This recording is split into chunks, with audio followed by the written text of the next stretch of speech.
दुनिया में हर जगह मिस्ट्रीज यानी कि रहस्य भरे पड़े हैं और जब रहस्य की बात हो तो इजिप्ट का नाम आना तो जरूरी है। दोस्तों, इजिप्ट एक ऐसा कंट्री, एक ऐसा देश है जिसे द मिस्ट्रिकल लैंड कहा जाता है, क्योंकि यहाँ पर इतने रहस्य छुपे हुए हैं कि उनके ऊपर सैकड़ों सालों से रिसर्च की जा रही है और फिर भी रिसर्चर्स के हाथ आज तक खाली के खाली ही है। और इन्हीं अनसुलझे रहस्यों में से एक रहस्य है इजिप्ट यानी कि मिस्र के पिरामिड्स। ये दुनिया के 7 वंडर्स में से एक है, जिनमें से सबसे बड़े पिरामिड्स की ऊंचाई 146.6 मीटर है और उसका वजन 6 मिलियन टन है। और ये पिरामिड इतना बड़ा है कि इसमें 9 फुटबॉल ग्राउंड बनाए जा सकते हैं और उसमें लगे एक पत्थर का वजन 2.5 टन से लेके 80-80 टन तक का है। और सबसे शॉकिंग बात तो यह है कि इन पिरामिड्स को आज से लगभग 4500 साल पहले बनाया गया था। उस समय ना ही तो एडवांस टूल्स मौजूद थे, ना ही तो मशीन्स थी, ना ही तो क्रेन्स थे और ना ही तो पहियों का आविष्कार हुआ था। तो अब सवाल ये उठता है कि 4500 साल पहले इन पिरामिड्स को कैसे बनाया गया? 250 किलोमीटर दूर से इतने बड़े बड़े पत्थर कैसे यहाँ पे लाए गए और आखिर इन पत्थरों को इतनी ऊंचाई पर कैसे पहुंचाया गया बिना किसी क्रेन के? तो चलिए इन सारे रहस्य को जानेंगे अब इस वीडियो में। वीडियो शुरू करने से पहले अगर आपने चैनल को सब्सक्राइब नहीं किया तो चैनल को सब्सक्राइब कर लीजिए, बेल आइकन बटन दबा दीजिए ताकि इस तरह के इंटरेस्टिंग एंड इंफॉर्मेटिव वीडियोस हम अपलोड करें तो आपको नोटिफिकेशन आए। द ग्रेट पिरामिड ऑफ गिजा मिस्र का सबसे बड़ा पिरामिड है, जिसे लगभग 2560 बीसी के आसपास बनाया गया था और यह पिरामिड नील नदी के बाजू में लोकेटेड है। और इसके आसपास 2 पिरामिड्स और मौजूद है जो साइज में द ग्रेट पिरामिड ऑफ गिजा से छोटे हैं। लेकिन हैरान करने वाली बात तो यह है कि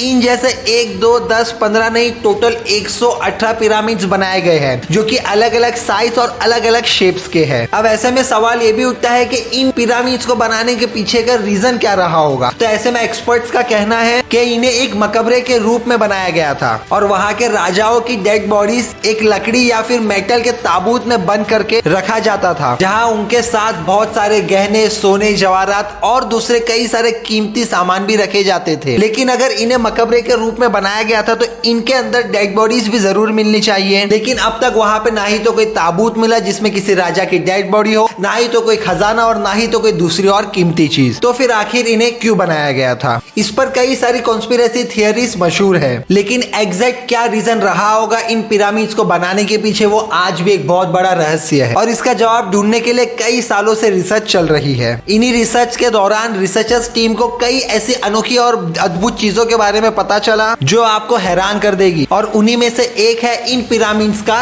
कंस्ट्रक्शन। बिना किसी एडवांस टेक्नोलॉजी आखिरकार उस वक्त 4500 साल पहले किस तरह से इतने बड़े और इतने मजबूत पिरामिड्स को बनाया गया होगा, और वो भी सिर्फ 20 साल के अंदर। तो चलिए इसे समझने के लिए द ग्रेट पिरामिड ऑफ गिजा के कंस्ट्रक्शन पर नजर डालते हैं। सबसे पहले तो इस 6 मिलियन टन वजनी पिरामिड को बनाने के लिए एक ऐसी जमीन ढूंढी गई होगी जो आसानी से इतने ज्यादा वजन को झेल सके। उसके बाद कंस्ट्रक्शन का बहुत ही ज्यादा इंपॉर्टेंट काम शुरू हुआ होगा जो है इसका डायरेक्शन। इस पिरामिड को इस तरह से कंस्ट्रक्ट किया गया है कि इसके चारों फेस ईस्ट, वेस्ट, साउथ और नॉर्थ की तरफ एग्जैक्टली फेस्ड है। अब इसे देख के जो आर्कियोलॉजिस्ट के माइंड में सबसे पहले सवाल आता है वो ये है कि उस वक्त तो कंपास भी मौजूद नहीं था, तो बिना किसी कंपास के डायरेक्शन देखे हुए एग्जैक्टली इस पिरामिड को किस तरह से डायरेक्शन में फेस्ड करके बनाया गया होगा? तो इसका जवाब देते हुए एक्सपर्ट ने कहा है कि हो सकता है कि उन्होंने दिशाओं की जानकारी लेने के लिए पोलर स्टार की जो है मदद ली होगी, जिससे पृथ्वी की पोल का पता चलता है। इसके अलावा एक और थियरी दी गई है जो है ऑटोमन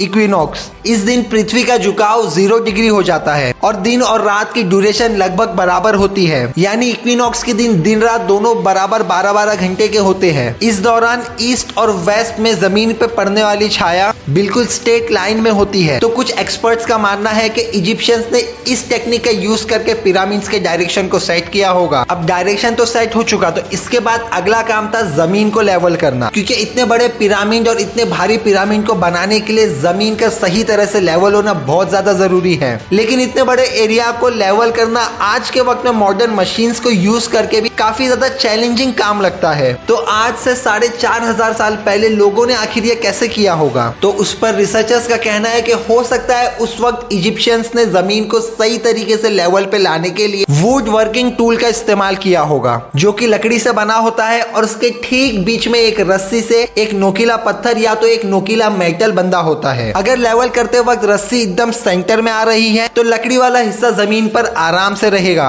और इसका मतलब है कि एरिया लेवल में है। लेकिन अगर रस्सी सेंटर से 1 इंच आधा इंच भी अगर हिली हुई है तो इसका मतलब है कि जमीन लेवल नहीं और जमीन को लेवल करने की जरूरत है। इसके अलावा कुछ रिसर्चर्स का यह भी मानना है कि जमीन की लेवलिंग के लिए कंस्ट्रक्शन साइट के चारों साइड गड्ढा करके उसमें पानी डाला गया होगा और फिर बाद में एक साइड के पानी को दूसरे साइड के वाटर लेवल से मैच करके जमीन को लेवल किया गया होगा। अब इसके बाद बारी आती है पत्थरों के कटाई की। अब पिरामिड में जो पत्थर लगे उस एक एक पत्थर का वजन 2.5 टन से 80 टन के बीच में है। तो सोचने वाली बात यह है कि आखिरकार इनको इतना परफेक्टली किस तरह से रेक्टेंगल एंड स्क्वायर शेप में जो है तराशा गया होगा। तो इसका जवाब है चीनी हथौड़ी से। जी हाँ दोस्तों, इस पिरामिड में लगे 23 लाख से भी ज्यादा लाइमस्टोन और ग्रेनाइट ब्लॉक्स को कॉपर और आर्सेनिक से बने चीनी से काटा गया था। इसके अलावा इजिप्शियंस इन बड़े बड़े पत्थरों को तोड़ने के लिए बहुत ही कमाल की टेक्निक का यूज किया करते थे। सबसे पहले तो ये पत्थर में क्रैक ढूंढते थे, फिर उसके बाद उस क्रैक में हथौड़ी की मदद से लकड़ी का टुकड़ा ठोक के अंदर डाला जाता था और उसके बाद वो उन क्रैक्स में पानी डालते थे और फिर लकड़ी पानी को सोख के फूल जाती थी और साथ ही क्रैक्स भी इतने बड़े हो जाते थे कि स्टोन भी टूटकर अलग हो जाता था। इस पिरामिड को बनाने के लिए जिन पत्थरों का इस्तेमाल किया गया था वो ज्यादातर तो आसपास से ही लाए गए थे, सिवाय उन लाइमस्टोन्स के। लाइमस्टोन कंस्ट्रक्शन साइट से 250 किलोमीटर दूर तोरा शहर में पाया जाता था। अब ऐसे में एक सवाल ये भी आता है कि उस समय जब पहिए का आविष्कार हुआ ही नहीं था तो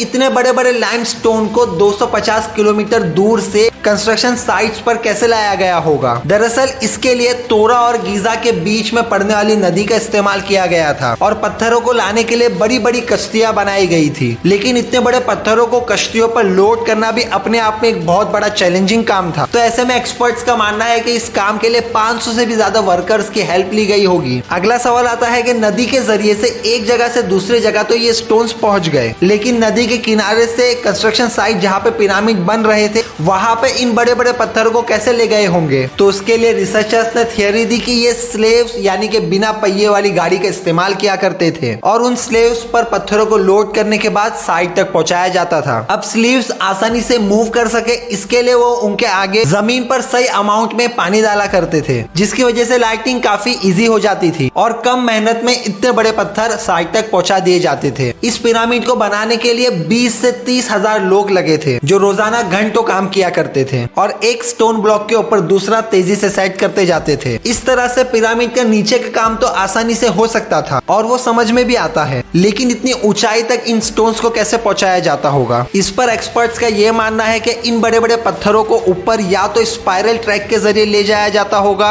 या फिर जिगजैग तरीके से। इसके अलावा जो एक और थियरी रिसर्चर्स ने दी है वो ये है कि इन पत्थरों को ऊपर ले जाने के लिए स्लोप यानी कि ढलान बनाया होगा और इनके बीच लकड़ियां लगा दी गई होगी। पत्थर को स्लेव्स पर लोड करके उसे रस्सियों से बांधकर और फिर उन रस्सियों को लकड़ियों से राउंड घुमाकर खींचा जाता होगा और इस तरह से स्टोन्स ऊपर पहुंचाए जाते होंगे। लेकिन इसमें एक समस्या थी कि जितनी ऊंचाई बढ़ती जाती होगी उसके हिसाब से स्लोप्स फिर से बनाने पड़ते होंगे और ये ज्यादा एंगुलर ना हो इसीलिए इसे और भी ज्यादा दूरी से बनाया जाता होगा। जाहिर सी बात है ये सब करने के लिए बहुत ज्यादा समय और पैसे की जरूरत पड़ी होगी, जबकि ये पिरामिड सिर्फ और सिर्फ 20 साल में ही बनके तैयार हो गया था। ऐसे में इसके कंस्ट्रक्शन का एग्जैक्टली क्या तरीका रहा होगा ये अभी भी एक सवाल रहस्य ही है। सिर्फ एक के ऊपर एक पत्थर रखने से ये पिरामिड्स नहीं बन गए थे, बल्कि इनके अंदर कई चैम्बर्स, रास्ते और सुरंगें बनाई गई थी। और इन पिरामिड्स की कॉम्प्लेक्सिटी को देखकर एक थियरी ये भी मशहूर है कि इन्हें एलियंस ने बनाया है, क्योंकि इतने बड़े और भारी पिरामिड को बनाना वो भी 4500 साल पहले किसी इंसान के बस की बात नहीं थी।